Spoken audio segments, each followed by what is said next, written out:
Hey everyone, and welcome to this deep dive where we're going to be looking at mindfulness and well-being. Yeah. We've got some really cool research lined up and a couple of really interesting TED Talks. Yeah, and some practical guides too. Exactly, and hopefully we're going to come to some understanding of how mindfulness can really make a difference in our mental health, even if we're, total beginners. Yeah, and what's really exciting is we're not just talking about feeling better, Right. we're diving into the science of how mindfulness can literally change your brain. That's what I'm talking about. Yeah, It's really cool that we've got research on mindfulness's effects on students.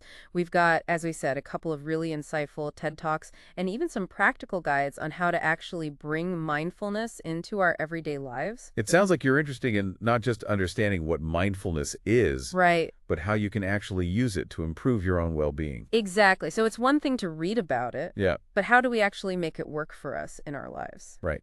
So let's start with the basics. What is mindfulness? How would you define that? Right, a lot of people think that mindfulness is about emptying your mind or forcing yourself to relax, but it's really much simpler than that. Okay. Young Mingyo Rinpoche, a Tibetan Buddhist meditation master, Okay. he puts it this way. He says, knowing what you are thinking, feeling, doing, seeing, hearing, that's all. Wow. So actually, meditation is very easy, but many people find it difficult. Right. Even the introduction to mindful awareness handout that we have defines mindfulness as paying attention in a particular way on purpose in the present moment and non-judgmentally. Okay, so it's about being aware of what's going on inside of us, Yep. but not getting carried away by it. So, for example, like if I was stressing about a work deadline, I wouldn't necessarily try and get rid of that feeling of stress. I would just Yeah. acknowledge it Yeah. and not let it kind of spiral out of control. That's a great way to put it. Okay, And that might sound too simple to be effective, right. but neuroscientist Richard Davidson's research shows that even brief mindfulness practices can actually change brain activity. Really? He talks about meta-awareness, which basically means knowing what your mind is doing. Okay. Think of it like having this inner observer. Mm-hmm. And in one study, just 7 hours of compassion training led to changes in participants' brains, particularly in areas linked to emotion regulation and well-being. So there are actual measurable changes that are happening in the brain. Exactly. Wow, I'm already starting to see how powerful this could be. And that brings us to the fascinating concept of neuroplasticity, which essentially means our brains are constantly being shaped by our experiences. So our brains aren't fixed. No. Okay. Dr. David Vago, a mindfulness researcher, calls it activity-dependent plasticity, Okay. and explains that even the connections between our brain cells are changing based on what we do. So every day we're kind of rewiring our brains? Is that what you're saying? Well, let's hope you're doing more than just watching cat videos. Oh, yeah. Well, most days. But you're right, our daily activities and even our thoughts are shaping our brains. Wow. The cool part is that this means we're not stuck with a brain we were born with. Okay. We can intentionally use practices like mindfulness to cultivate positive qualities and actually change the way our brains function. So it's like instead of letting my brain be shaped by random things or, just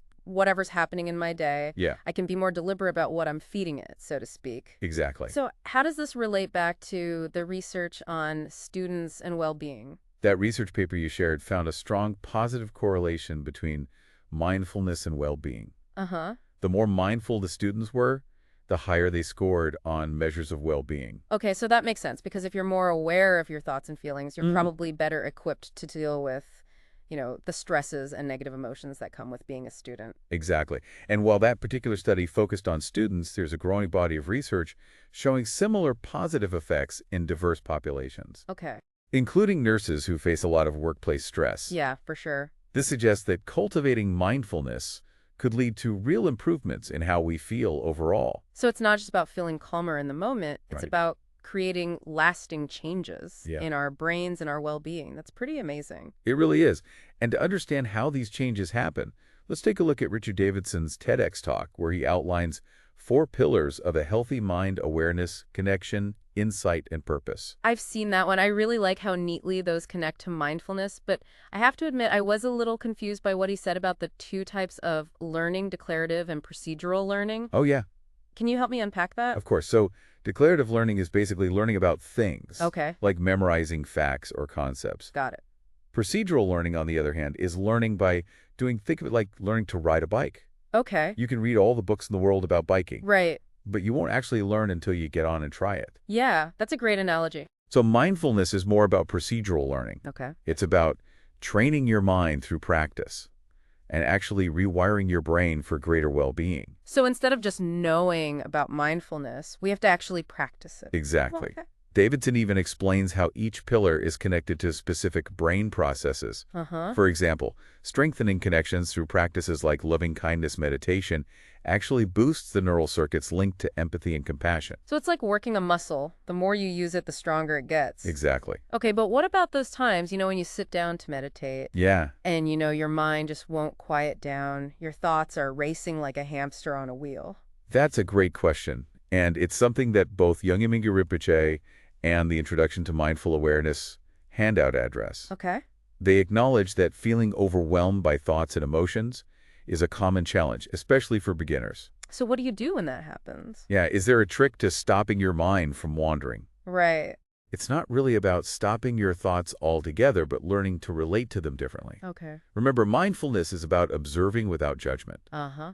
Rinpoche even compares awareness to the sky and thoughts and emotions to passing storms. Okay. You don't have to get caught up in every mental weather pattern. You can just observe them come and go. So instead of getting frustrated with myself for having thoughts, I should just acknowledge them and let them pass. Exactly. That seems a lot more doable than trying to force my mind to be completely blank. Exactly. And the Introduction to Mindful Awareness handout emphasizes that it's completely normal for the mind to wander. Okay. The key is to gently guide it back to the present moment without judgment. Okay. It's like training a puppy.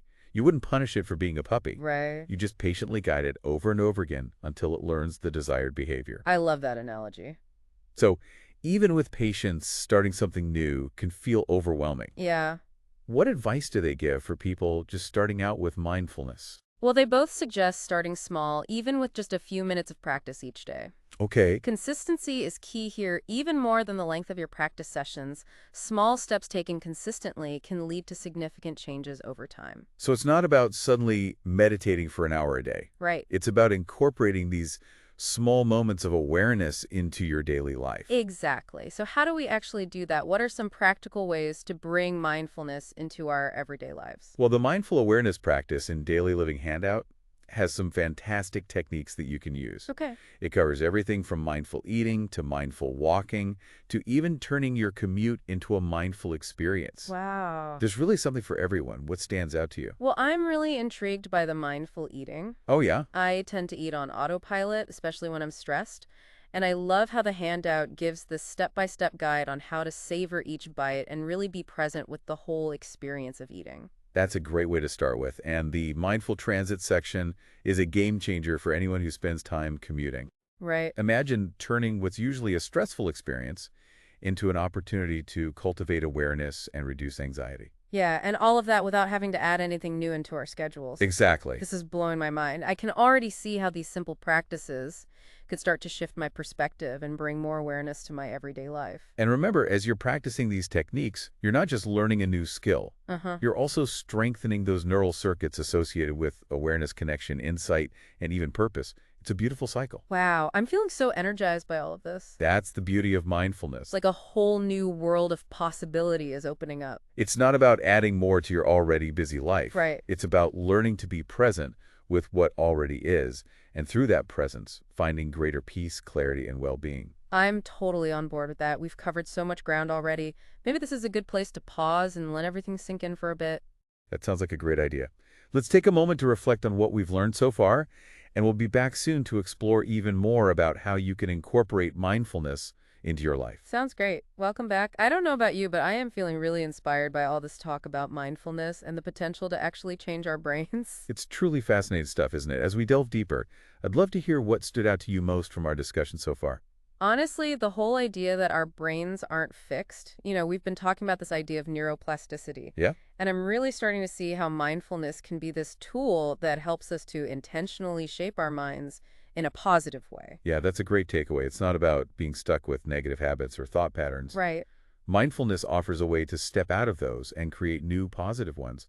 Think of it like learning to play a musical instrument. Okay. It takes practice, but over time you can actually rewire your brain to create beautiful music. I love that analogy. That makes it a lot more approachable and exciting. Yeah. So as we continue this deep dive, What are some practical tips that you would offer to someone like me, who's maybe ready to start incorporating mindfulness into their life? Well, first and foremost, remember that mindfulness is a practice, not a destination. Okay. There's no need to strive for perfection. It's all about progress.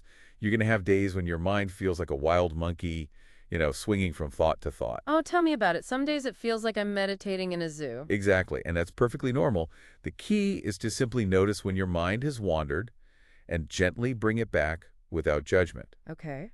It's this practice of returning that strengthens the muscle of attention. So it's not about beating myself up when I get distracted. It's more about just gently guiding my attention back over and over again. Exactly. You wouldn't punish a puppy for being a puppy, right? You would patiently guide it over and over again until it learns the desired behavior. Right. It's the same with your mind. Okay, I like that. I think sometimes I forget to be kind to myself when it comes to, learning new things. Yeah, self-compassion is so important, especially when it comes to mindfulness. Right.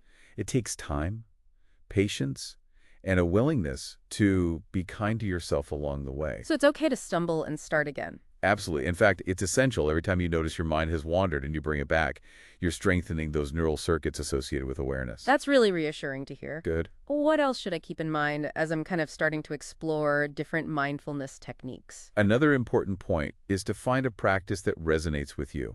Okay. There are so many different approaches to mindfulness, from seated meditation to mindful walking to even mindful dishwashing. Wait, mindful dishwashing? I've never even thought of that. It's all about bringing awareness to the present moment, no matter what you're doing. And remember that mindful awareness practice and daily living handout we talked about. Yeah. That gives some fantastic examples of how to do just that. Uh-huh. And it encourages you to explore different practices and discover what feels most natural and enjoyable for you. Okay, so that kind of takes the pressure off. There's not just one right way to practice. Absolutely. It's all about finding what helps you connect with the present moment and cultivate that sense of awareness. It's a journey of discovery. Speaking of discovery, what about, those longer guided meditations? Yeah. I've tried a few of them, but I always end up getting lost in thought. Yeah, it's completely normal to find your mind wandering, especially during longer meditations. Don't get discouraged. Just gently bring your attention back to the object of your focus, whether that's your breath, a mantra, or a guided visualization. So it's kind of like a game bringing my attention back again and again. You could say that. And each time you do that, you're strengthening those neural pathways of awareness and attention. You're actually rewiring your brain for greater focus and presence. I can definitely get on board with that. What about those mindfulness apps and online resources? Are those helpful? There are some fantastic resources available these days. Apps like Headspace and Calm offer guided meditations, mindfulness exercises, and even courses on specific topics like stress management or sleep. That sounds really convenient. I definitely want to check those out. What about in-person classes? I've heard of things like mindfulness-based stress reduction, Yeah, but I don't really know what that entails. in-person classes can be incredibly valuable, especially if you're new to mindfulness or looking for a more structured approach. And you're right, the Introduction to Mindful Awareness handout did mention mindfulness-based stress reduction, or MBSR, and mindfulness-based cognitive therapy, or MBCT. Okay, can you tell me a little more about those? Sure, MBSR was developed by John Kabat-Zinn, and it's an 8-week program that teaches mindfulness meditation and its applications in daily life. Okay. It's been shown to be effective in reducing stress, managing chronic pain, and improving overall well-being. And what about MBCT?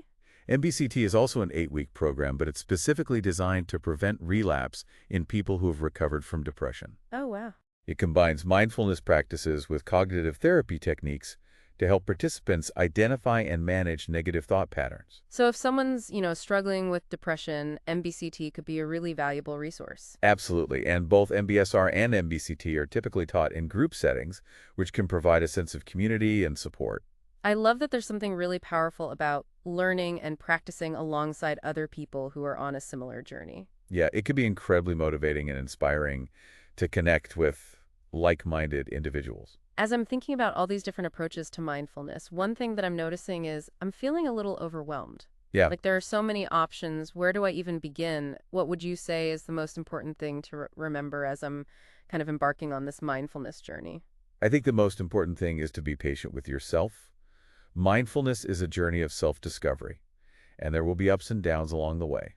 So I shouldn't get discouraged if I don't experience instant enlightenment. Not at all. Remember what Yogi Rinpoche said, you don't have to meditate, just be. Right. The essence of mindfulness is about cultivating a sense of presence, moment by moment, in whatever you're doing. Yeah. Even small moments of awareness can make a big difference. That's good to hear because sometimes, right, the more I'm striving for that peace and quiet in my mind, the further away it seems to slip. It's a bit paradoxical, isn't it? It really is. The key is to let go of the striving and simply be present with what is. Okay. It's in that state of acceptance that we often find the peace and well-being that we're seeking. This is all starting to make so much sense. I'm feeling excited and empowered to explore mindfulness further. I think I'm ready to put some of these techniques into practice. That's wonderful to hear, and remember all those resources we've discussed, the research papers, the TED Talks, the practical guides. Yeah. They can all serve as valuable companions on your journey. I appreciate that this deep dive has been incredibly enlightening, and I'm feeling, more hopeful than ever about the possibility of creating a more mindful and fulfilling life. That's what it's all about. Mindfulness isn't just about changing our minds. It's about transforming our lives from the inside out. Well said. I think this is a perfect place to pause for now. Let's take a moment to let all this information settle in, and we'll be back to wrap things up.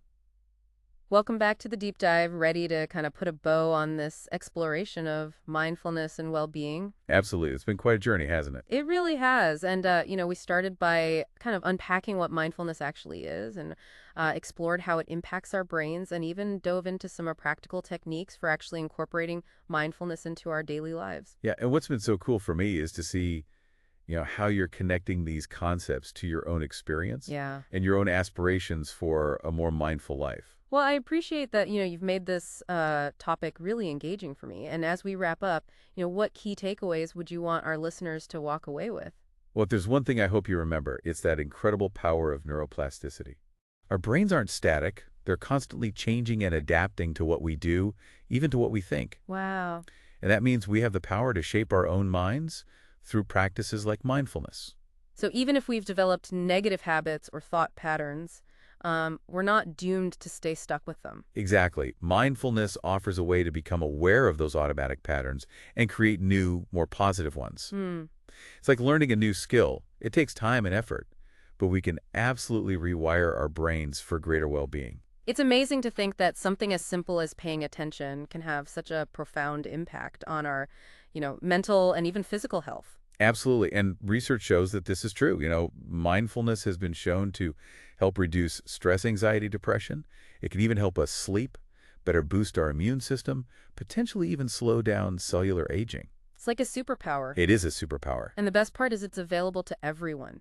It doesn't matter your age or your background or experience level. Exactly. We all have this innate human capacity to be more aware, Yeah. to be more present in our lives. And there are so many different ways to practice too. We talked about formal meditation, we talked about mindful movement, bringing mindfulness into our everyday activities, even using those apps and online resources. Right? And it feels a lot less intimidating knowing there isn't just one right way to do it. Exactly. It's all about finding what works for you and weaving these moments of mindfulness into your daily routine. Even small, consistent steps can make a huge difference over time. So for someone who's feeling a bit overwhelmed or maybe even a bit intimidated by this whole idea of mindfulness, where would you suggest they start? I always recommend starting small and choosing something you enjoy, like mindful breathing or a body scan meditation. Okay. There are also some fantastic guided meditations available online and through apps, which can be a really great way to get started. And what about connecting with nature? Oh, yeah. Even just taking a few minutes to walk in the park or just notice the trees or the sky, that can be so grounding. Absolutely. And as you begin exploring mindfulness, remember to be patient with yourself. Yeah. You're not striving for perfection. You're cultivating a greater awareness. And every moment of awareness is a step toward a more mindful and fulfilling life. That's beautifully said. So as we bring this deep dive to a close, any final thoughts for our listeners out there? Yes, I'd like to leave you with a question that was posed by Dr. David Vago in his TEDx talk.